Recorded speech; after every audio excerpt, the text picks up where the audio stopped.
So I'm back and I've got the missing piece, and this is the adapter here. So as you can see, we got the two walls, and we're going to have a single wall. It slips in here over this intersection, and this clamps down around it on the outside.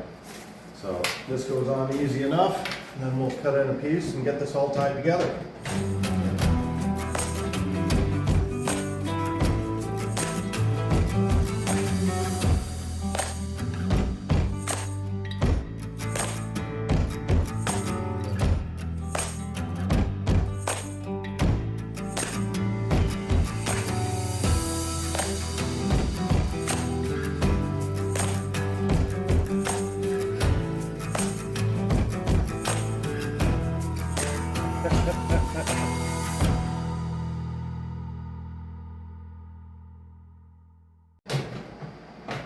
Difficulty is making sure it goes in nice and you don't wind up doing any damage to the inner lining.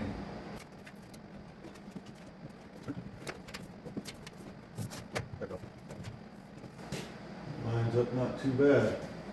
Alright, so I'm going to hanger off this main section here, and then I'm going to finish tying this in.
That's it. Exhaust is hooked up. Alright, so with this now done, and I'm probably going to come back after I find my tape and just tape up just the connections on the single wall. Shouldn't do anything on the double walled connections though, it's just not what they're meant for. So next I would like to do the cold air return, which is probably moving into this, this chase here. I got a little bit of work. I've got to remove this block because I'm pretty sure it's going up here and here. But I'm going to get those cut out up top, that way I can see clearly. And then I can get that done. Now, good news is I could just tap right into this here. I just take this end cap off and continue it on straight through. One thing I will have to do is seal up these joints on either end. That one's not so bad, but I'm going to spray foam those just to make sure that it does stay sealed. So that's one thing, but it's kind of dark outside and I don't feel like working on the brake in the dark, so I'm going to hold off on that. That's going to be pretty easy. I'll probably get the pieces cut out for now and everything ready to go, so it's not a big deal. I might even break this up on site. Just because I've already got my press there and just got to bring in a piece of tin and get that done. So the other thing I can work on, and we'll hop upstairs for this. So you'll have to pardon a bit of the mess once this is out of the way. The kitchen and dining room is a big enough space. I kind of want 2 heat vents in here. So I'm going to have an undercab heat vent in here. Probably, I'd like it here. I'm not sure how well that's going to work out. I may have to kick it over one. I know there's a wall here that's going to be hard to cross. I got a lot of stuff going on here in the laundry room. Might be a bad idea to put it there. And that's the dishwasher over there, so that's a no-go. So I could do one of 2 things. I could have it in the floor right here, or I can do an undercab right around here, which might be the most comfortable thing. I got a special vent that comes in and then points out, and it's meant to go through the toe kick of the cabinets. That way it's a direct vent. It doesn't just vent into the space and then seep out. So that's good enough. That register over there is fine exactly where it is. And then the bathroom here. So originally it was over by the window, and that's where it belongs. I don't want it too close to the tub because you get water splashing out, things like that. And it's not really the best thing. So ideally, my preference for these heat registers is when they come, when they kind of go against the baseboard. I like those baseboard vents, just because they're off the ground. You're not constantly stepping on them, and it just, keeps them from getting damaged and stuff falling in too easy. So I'm going to plan for that. I'm not sure how that's going to work out because I'm pretty sure there's a joist right around here. If it's too much in the way, I just can't do that. So that's unfortunate, but we'll see. I'm going to go underneath, and between up here and down there, I'm going to poke nails or screws through just to double check my locations against the floor joists underneath. So in the, you'll have to forgive, we got some stuff kicking around in here. In here, I want 2 vents in here. There's currently none. So I'm thinking I'm going to put one over here just because I do want 2. Ideally, you'd put them below the windows. Not really worth putting 2 so close together here. So I'll put one under this window here, and then I'll have one next to the door there. And that should do quite well. And that's all we need for vents up here. The rest is pretty good. It just needs a good cleaning. So that's not too hard of a task. I'm going to work on that right now. And yeah, we'll get those ducts tied in. And yeah, I don't think I have to do anything to the main trunk either. Actually, come to think of it, yeah, I got to add 1 trunk just for that extra vent going into the toe kick that I mentioned. And that one is actually going to be an additional challenge. So I got to cross all these wires over here. So I think right around here, one of these 2 chases is probably where I was looking at above. But crossing over here, that is underneath the cabinet. This is too close to the dishwasher. And then, yeah, this ain't so great either. So yeah, I'm thinking it's gonna have to be on this side. There's just way too much going on over there. So it's gonna be in one of these 3 chases. We'll see where it lands. More towards the window if possible. So probably right about here. That's not gonna be a bad location. But yeah, these wires will pull down. That's not really an issue.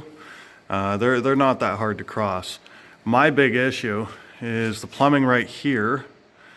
I'm thinking some of it, I kind of wanted it going that direction. I might have to remove some of it for right now, or I go into this chase. So once again, I'm gonna go back and forth a little bit, see which way I want to do it.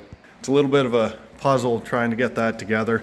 Unfortunately, there was only 1 vent going up to that area to begin with, so it was never really in the plans. And unfortunately, I wasn't thinking about it until recently. I probably should have thrown that on my radar much earlier in the project, that I would want that vent there, because otherwise I would have done the wiring to accommodate that. But I only drew up that plan recently, so it's a little out of order, but I mean, it'll work just fine. Like I said, I can pull these wires back a little bit. It's not that hard, it's just a little bit tedious.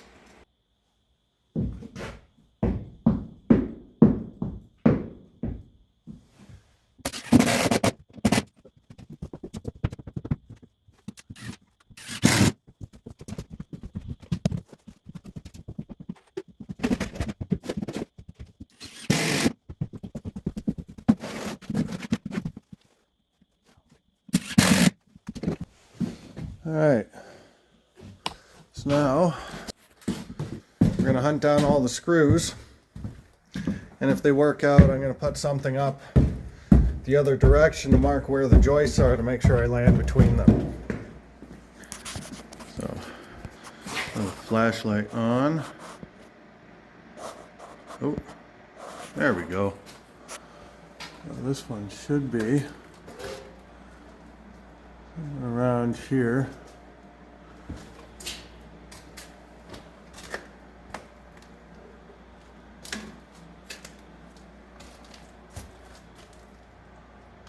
Oh, that's actually not a terrible location. If I can keep it further this way, I'll put the fitting up and see. But this chase isn't too terribly bad, actually. There's less wires in here. That it will be a pain, I suppose, but we'll see. We'll see. I'll dry fit it to make sure. So let's have a look over here around the bathroom. So it should be right there. So yeah, I had it offset from the wall a little bit, so it looks like this may be in the way. I'm going to put a screw once again up tight to this just to mark where it is so I don't cut through it, and we'll see where it lands and we'll go from there. And over here, oh, that one's easy, that's not a problem. And last but not least, I think I forgot to bring the camera over for this one.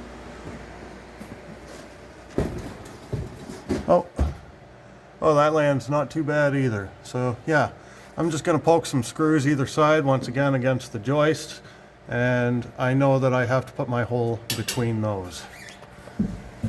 Alright, so I'm going to get everything marked out now, and I'm going to remove these screws before I cut everything in. So this one here, this is really kind of the elephant in the room. So I want it to land, I want this to land pretty well with the where the toe kick is going to be. So what I want to be, so the inside of the face of my cabinet is going to be about 23 1/4, and then about 3 inches in from there.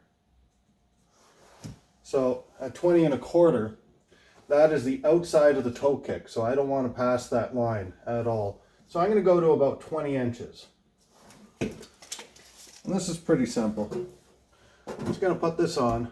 I'm going to measure about 20 inches back from the wall, both sides. Doesn't have to be super perfect. And that actually lands pretty center inside this cabinet right here. I'm just going to go around and trace what's there. Of course, I want it this way. Just double check that. That's perfect. So the hole itself isn't going to be that super tight.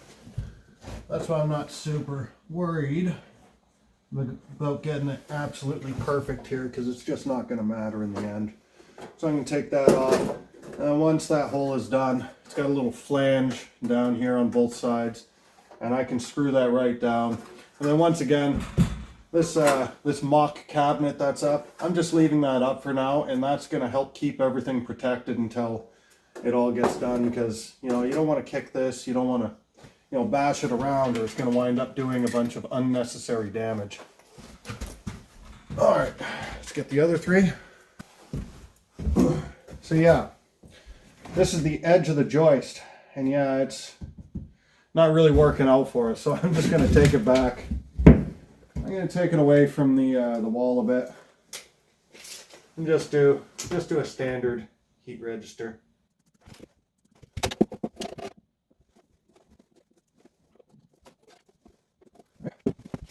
And then the same thing for the other two, and we're going to go ahead and cut these after I get the screws out.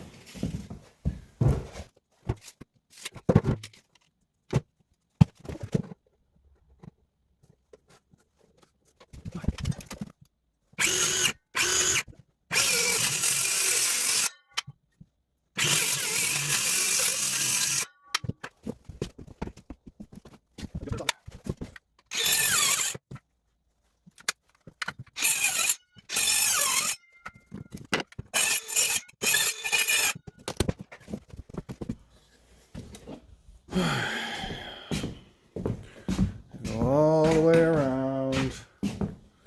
Got so much junk in the way now. This seems to happen. Oh, this one's easier to see with.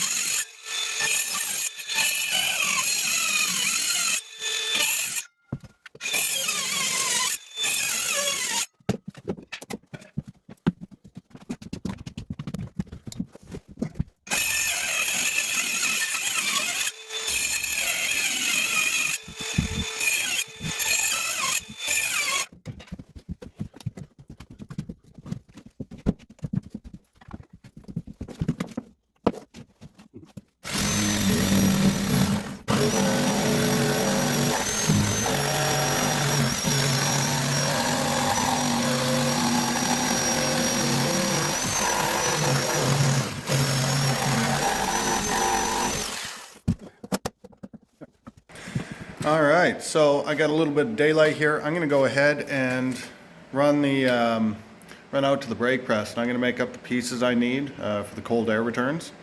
So I already took some measurements. Let's head out, get that done. All right, so I don't know if you remember all this stuff that was kicking around all over the house, but yeah, I got tons of this is what I'm gonna use. So one sheet should be able to do everything I'm after, I think.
Alright, so we're going to go ahead and cut out the cold air returns now.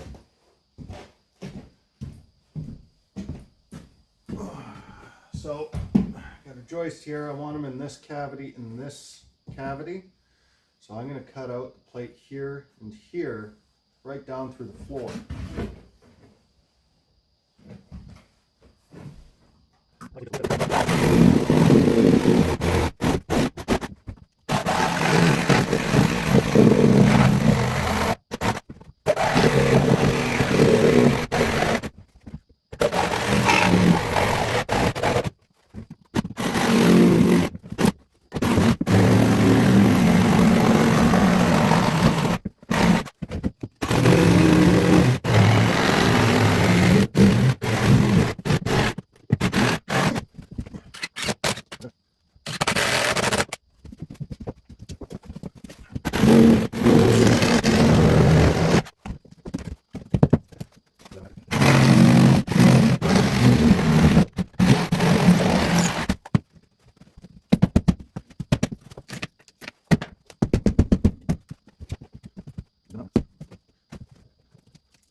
I'm going to pound it up from the bottom. Alright, so here we go. So this block isn't really connected to anything. I'm going to go ahead and take that out because it's not doing much anymore anyway.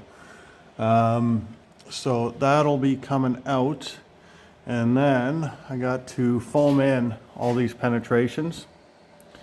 And I'm also going to add a little bit of foam between the gaps where these joists connect. Just because that has to get done. And then we'll get the tin on.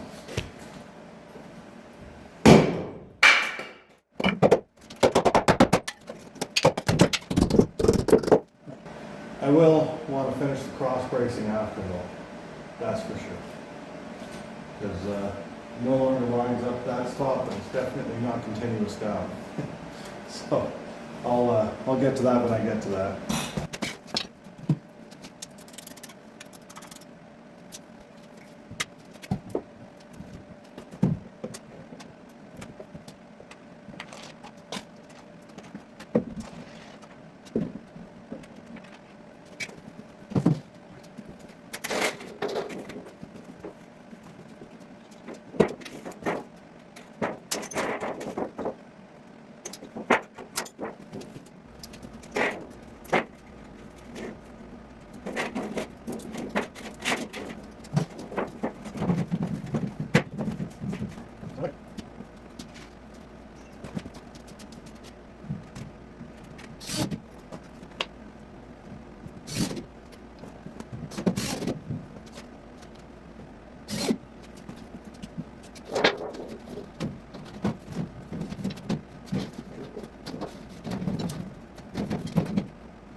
The really cool thing about that, I mean, I could have bought thermal pan or, you know, done it the way people do it nowadays.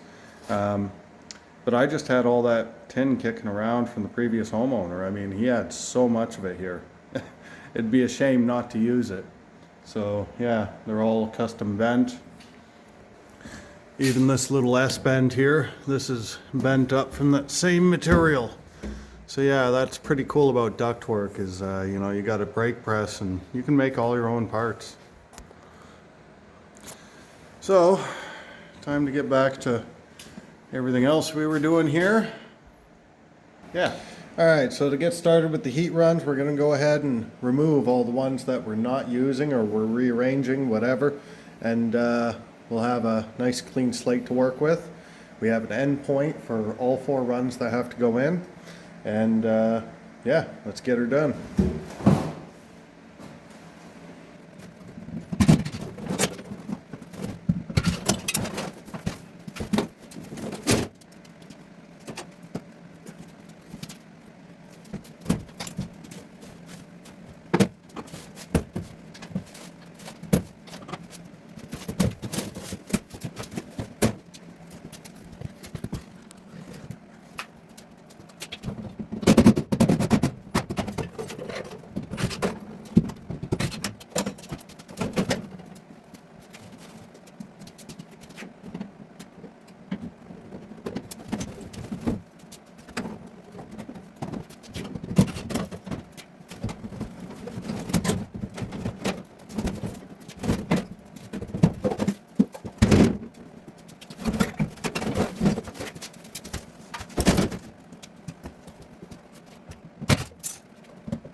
damper. See this little lever here? It goes in the direction of the damper, and this is closed, this is open. So I'll try and, I don't know if I'm actually pointing it the right way, but just like that. The purpose of that is that you want to control the amount of flow out of each duct, because not every duct requires nearly as much flow as some of the other ones. So you should have one of those on every single duct.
So I got this tool here, and I use it mostly for when I'm doing downspouts with eaves trough. But this is exactly what it's for here. I can go around and it makes those same dimples that help it to slip in to the next joint, and that's exactly what this is for.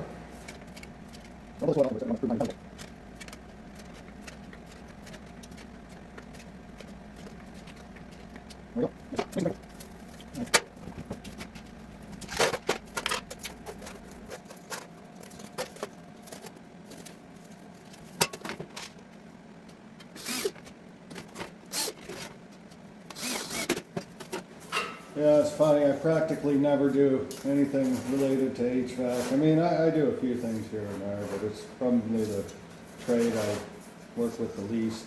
But because I do so much aluminum work, I find I'm still pretty well set up for it.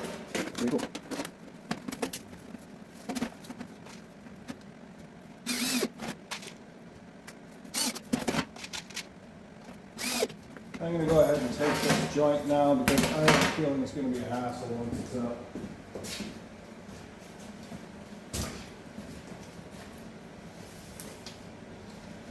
The only reason I don't like taping these as I go is because it's nice sometimes to flex these around while they're up just to get them better positioned.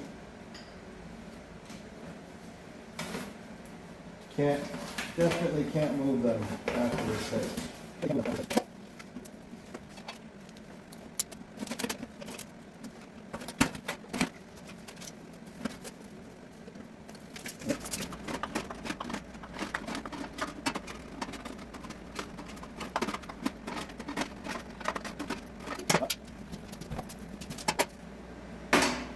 Hopefully it's not too tacky, but I've already got this taped up, and this tape is a real pain to remove, so that'll be fine. You can not really tell.